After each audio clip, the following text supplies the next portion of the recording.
भाई और बहनों, मातृशक्ति को नमन। चैनल 24+ न्यूज़ के खास विशेष मन को लुभाने वाला, मन को शिक्षा देने वाला और हमारी आत्मा में तृप्ति देने वाला, मानसिक शांति देने वाला, समस्याओं का समाधान करने वाला पुनरुत्थान कार्यक्रम में आप सभी का हार्दिक स्वागत है, अभिनंदन है, सत्कार है। पुनरुत्थान कार्यक्रम में प्रतिदिन नए नए विषयों के साथ हम प्रवेश करते हैं और विषय कौन से होते हैं? धर्म, दर्शन, शिक्षा, योग, समाज, मानव जाति और चराचर जगत, पर्यावरण से जुड़े हुए विषय होते हैं। इसी क्रम के अंदर आज हम व्यक्तिगत विषय की बात कर रहे हैं। आज का हमारा विषय है सुख दुख का अंतरदर्शन। भाई और बहनों, दर्शकगण, श्रोतागण, सुख और दुख का अंतरदर्शन यानी सुख और दुख को देखना और सुख और दुख की कल्पना करना और उनका आपसी अंतरदर्शन करके समभाव में रहना, ये आज हमारे एपिसोड का उद्देश्य है। सुख किसे कहा जाता है? कि जिससे हमारी इंद्रियां तृप्त रहे, जिससे हमारा शरीर तृप्त रहे, मन, वचन, काया, ये 3 अंग है कोई भी प्रवृत्ति करने के लिए। मन की तृप्ति को सुख कहते हैं, वचन की तृप्ति को सुख कहते हैं, काया की तृप्ति को सुख कहा जाता है। 5 इंद्रियां, स्पर्शन, रसन, घ्राण, चक्षु, श्रोत्राणि इंद्रियानी, इन इंद्रियों में से 5 में से एक को लेवें। स्पर्श, हम जो सुहाना स्पर्श होता है, कोमल स्पर्श होता है, वह सुखकारी होता है। रसन, रसन के अंदर क्या है? एक जो है खट्टा, मीठा, स्वादिष्ट और जो अच्छा लगने वाला रस होता है, वह जो है हमें सुख देता है। स्पर्शन, रसन, घ्राण, सुगंध, दुर्गंध, सुगंध से सुख मिलता है। और हमारी श्रवण इंद्रियां, अच्छा अच्छा म्यूजिक, अच्छा अच्छा शब्द, अच्छी अच्छी बातें इस कानों से सुनाई देती है तो वह सुखकारी होती है। दृष्टि और मनमोहक चित्र दिखाई देता है, उससे हमको सुख मिलता है। इसका विपरीत करें तो दुख मिलता है। सुख और दुख एक जोड़ा है, सुख और दुख एक दूसरे के विपरीत है, लेकिन हमें इस एपिसोड के माध्यम से सुख और दुख को सम समझना है। इसको विपरीत नहीं समझ करके इसको जो है कंप्लीमेंट्री समझना है, एक दूसरे का पूरक समझना है, एक सिक्के के 2 पहलू समझ करके इसके अंदर कोई भेद नहीं करना है। जब हमारी ये स्थिति आ जाएगी तब व्यक्ति प्रज्ञा चक्षु बनता है। जब व्यक्ति स्थित प्रज्ञ बनता है तब व्यक्ति समभाव में आ जाता है और जब एक परफेक्ट वीतरागी प्राणी बन जाता है। तो भाई और बहनों, दर्शकगण, श्रोतागण, हम ऐसी कौन सी विधि लागू करें जिससे सुख दुख की हमको अनुभूति नहीं हो? वास्तव में सुख और दुख ये दोनों अनुभूति होता है, वस्तु में कोई सुख नहीं होता है। हमारे भीतर की जो सोच है वह राग द्वेष की सोच, प्रियता और अप्रियता की आंख, ये तो अच्छा है, ये सुख पैदा हो गया, ये खराब है, ये दुख पैदा हो गया। ये चश्मा है, एक प्रियता का चश्मा, एक अप्रियता का चश्मा। ये चश्मा के 2 अलग अलग ग्लास लगे हुए होते हैं, तब सुख दुख की अनुभूति होती है। देखिए, वस्तु वही है, लेकिन उसके बाद हमारा नजरिया क्या है? तो मैं कहना चाहता हूं कि ये सुख और दुख हमारे नजरिए में है, जिसको कि राग द्वेष कहा जाता है। तो हमें उस राग द्वेष से ऊपर उठ करके समभाव में रहना है, क्योंकि कोई भी वस्तु, जितना भी जड़ पदार्थ है संसार का, कोई भी वस्तु का एक परमाणु मात्र भी जो है, न तो वो अच्छा है न वह बुरा है। उसको अच्छा और बुरा बनाने वाली व्यक्ति की दृष्टि है जो कि उसको अच्छा बुरा बनाती है। हमारी कुछ पूर्व मान्यता हो जाती है कि नहीं, ये व्यक्ति तो खराब है, ये व्यक्ति कुछ काम का नहीं है, यह व्यक्ति कुछ भी नहीं करता है, उसके अंदर जो हमारी एक पूर्व मान्यता हो गई और वो पूर्व मान्यता बढ़ते बढ़ते हमारा पूर्वाग्रह भी हो जाता है। वह व्यक्ति कई बार सुधर भी जाता है, अच्छा काम भी कर लेता है, लेकिन वो पूर्वाग्रह जो है उस व्यक्ति के कार्य के अंदर कोई बदलाव वह व्यक्ति नहीं लाना चाहता पूर्वाग्रह के कारण। इसलिए पूर्वाग्रह जो है एक बहुत बड़ा हानिकारक तत्व है, ये व्यक्ति को गिराता है। तो भाई और बहनों, दर्शकगण, श्रोतागण, हम सुख और दुख का अंतर दर्शन करें, उस सुख और दुख के भेद को समझें, तो वास्तव में सुख दुख केवल अनुभूति है और ये जो है वस्तु के अंदर नहीं है, ये हमारी सोच में है। यानी हमारी सोच को बदलना है। हमारा जो नेगेटिव थॉट है वो सुख दुख की अनुभूति करता है और हमारा जो पॉजिटिव थॉट है वो सुख दुख का अंतर दर्शन करता है और वह संभाव में होता है, संभाव में रहता है। मैं आपको कुछ उदाहरण देना चाहता हूँ बड़े बड़े महापुरुषों के, भगवान बुद्ध के, भगवान महावीर के, और उसके बाद में भगवान ऋषभ के, भगवान राम के, भगवान कृष्ण के, ये जितने जितने, और उस उधर जो है हमारे जीसस क्राइस्ट को ले लीजिए, मोहम्मद साहब को ले लीजिए, और जो है वो सिख के जो है गुरु नानक को ले लीजिए। ये महान क्यों बने और इन्होंने इस संसार को इतना बड़ा अवदान क्यों दिया? उन्होंने सुख दुख का अंतर दर्शन किया। उन्होंने अपने भीतरी अनुभव से राग द्वेष की दो चश्मे हैं, दो आंखें हैं, उनको बंद करके तीसरा नेत्र खोला, थर्ड आई खोला। वो थर्ड आई है समता का दर्शन है।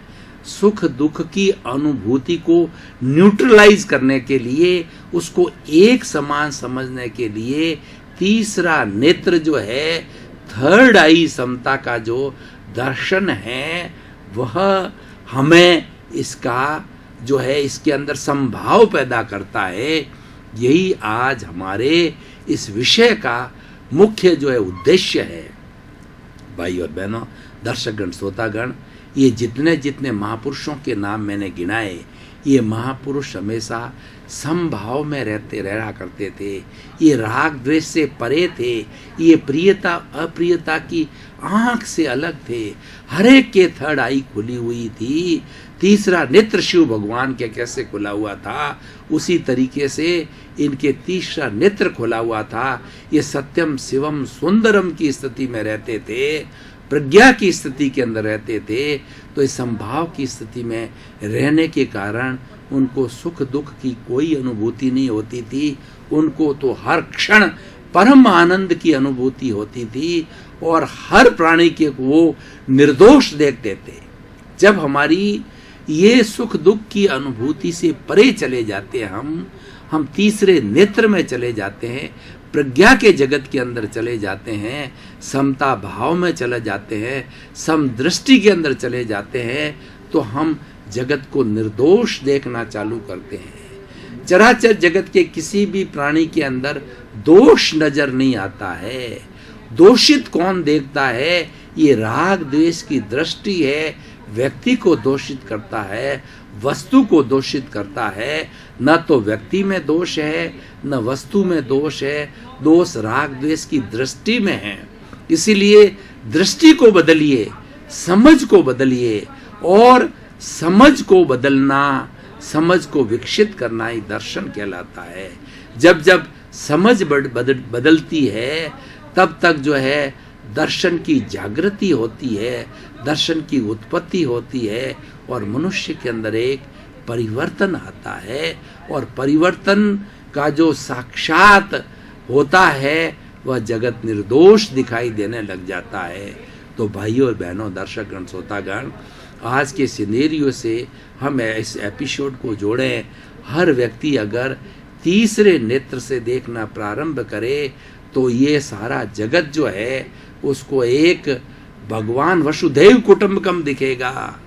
उसके अंदर करुणा की धारा का प्रवाह होगा, मैत्री की धारा का प्रवाह होगा और सबको वो आत्मतुलावत समझेगा, अपने जैसा समझेगा, उसके साथ वही व्यवहार करेगा जो उस व्यक्ति को व्यवहार अच्छा नहीं लगता वो दूसरे के साथ में कभी नहीं करेगा। और कहना चाहिए वो इंसान से भगवान का रूप धारण कर लेता है। देखिए 3 तरह की कैटेगरी होता है, एक तो भगवान यानी ईश्वर, दूसरा मनुष्य और तीसरा पशु। जो व्यक्ति टू एयर इज ह्यूमन, मनुष्य गलती का पुतला है, लेकिन गलती करके वापस उसमें सुधार कर लेता है, उसका प्रायश्चित करता है, पश्चाताप करता है, प्रतिक्रमण करता है और उसमें सुधार करता है। ये संकल्प लेता है, प्रत्याख्यान करता है कि मैं फिर से ये गलती नहीं करूँगा, फिर से मैं किसी भी व्यक्ति को निर्दोष नहीं देखूँगा, किसी व्यक्ति को दोषित नहीं देखूँगा, किसी व्यक्ति को कष्ट नहीं देखूँगा, हर व्यक्ति को निर्दोष देखूँगा। ऐसी प्रवृत्ति करने वाला मनुष्य कहला जाता है। और देवता वह होता है, ईश्वर वह होता है जो कि गलती नहीं करता, क्योंकि वह गुणों का भंडार होता है, वह गुणशील होता है, वो गुणों की माला की तरह होता है, इसलिए उससे गलती नहीं होती है, क्योंकि उसकी जो दृष्टि है वो अंतर्दृष्टि है, वह दृष्टि समदृष्टि है, वह समता वाली दृष्टि है, वह तीसरा नेत्र है, इसीलिए उससे गलती नहीं होती है। और तीसरा होता है मनुष्य, जिसको हम दानव भी कह सकते हैं, हर बार गलती करता है और उसका कोई प्रायश्चित प्रतिक्रमण नहीं करता है और फिर गलती करता है, गलती करता ही जाता है, करता ही जाता है, ना तो उसको उसका जो है वो भान रहता है, ना उसका कोई उसको दुख होता है, ना कष्ट होता है। तो भाई और बहनों, हमें अच्छा इंसान बनना है। अच्छा इंसान बनने के लिए हम तीसरा नेत्र खोलें, अंतर्दृष्टि को खोलें, प्रज्ञा चक्षु को खोलें। प्रज्ञा जो है वो हमारी मोक्ष की रिप्रेजेंटेटिव है, वो आत्मा की रिप्रेजेंटेटिव है, वह हमें कभी मिसगाइड नहीं करती है और हमें वो अच्छे अच्छे गुणों से भरती है, हमें सावधान करती है। लेकिन जो बुद्धि होती है, जिसको अज्ञा कहा जाता है, बुद्धि किसे कहते हैं? बुद्धि के अंदर तर्क होता है, बुद्धि अपने भूलों का रक्षण करती है, बुद्धि राग द्वेष करती है, ये अच्छा ये बुरा, और हमें मान्यताओं के अंदर फंसाता है और संसार के अंदर भ्रमण कराता है। ये हमारी बुद्धि का खेल है। तो हम बुद्धि से परे जाएं। ये सारी दुनिया के अंदर जो भेद क्यों हैं, ये शब्दों का भेद है और शब्द बुद्धि तक सीमित है। हम प्रज्ञा के जगत में जाते हैं, हम तीसरे नेत्र को खोलते हैं, हम अंतर्चक्षु के अंदर जाते हैं, वहाँ भेद नहीं है, वहाँ सत्य की अनुभूति है, वहाँ सब वाइब्रेशंस हैं और ये सारा जगत वाइब्रेशन से बना हुआ है। ऐसा कहा जाता है कि एक परिंदा भी इस चराचर जगत के अंदर जब पर मारता है तो उस वाइब्रेशंस के कारण पूरा जगत प्रभावित होता है। ये बात अलग है कि वो प्रभाव हमारे तक आता या नहीं आता है, क्योंकि जगत बहुत बड़ा है और इस वाइब्रेशन के सिद्धांत पर ही ये TV, radio, telephone, mobile, internet, satellite सभी उस वाइब्रेशंस के जगत पर बने हुए हैं। सभी उस कॉस्मोस में वाइब्रेशंस के कारण पूरे सैटेलाइट के माध्यम से हम जुड़े हुए हैं पूरे संसार से। इसीलिए आज हम कहते हैं कि ये सारी सृष्टि एक वसुधैव कुटुंबकम है, एक छोटा सा गांव जैसा हो गया है, जिसके अंदर जैसे गांव के अंदर अलग अलग जो गलियां होती, मोहल्ले होते हैं, उसी तरीके से अलग अलग देश हो गए और उसमें जो घर होते हैं अलग अलग राज्य हो गए और उसमें रहने वाले मनुष्य हो गए। तो भाई और बहनों, हम बात कर रहे थे सुख और दुख के अंतर्दर्शन की। जब हम इसकी अंतर्दर्शन की गहराई में जाते हैं तो हम समभाव की प्राप्ति करते हैं। जब तक व्यक्ति सुख और दुख कि इस नाव से परे नहीं जाता है, इससे न्यूट्रल नहीं होता है, इससे मध्यस्थ नहीं होता है, दोनों को एक जैसा नहीं समझता है, तभी उसकी दृष्टि शुद्ध नहीं होती है, समझ क्लियर नहीं होती है और वह व्यक्ति सुख दुख के झूले के अंदर झूलता रहता है और पूरा जीवन उसके अंदर गंवा देता है। लेकिन हमको इस सृष्टि ने, हमारी परमात्मा ने या हमारे कर्मों ने जो मनुष्य को इस सृष्टि का सर्वश्रेष्ठ प्राणी इसलिए बनाया है, स्थित प्रज्ञ बनो, प्रज्ञा चक्षु बनो और प्रज्ञा चक्षु बन करके और अपने सुख दुख की अनुभूति में सम रहते हुए परोपकार करो, समाज कल्याण करो, स्व पर प्रकाशक बनो। स्व पर प्रकाशक कौन होता है? जो कि स्वयं भीतर प्रकाशित होता, आनंदित होता है और दूसरे को आनंदित करता है। दीपक के लिए कहा जाता है दीपक स्व पर प्रकाशक होता है।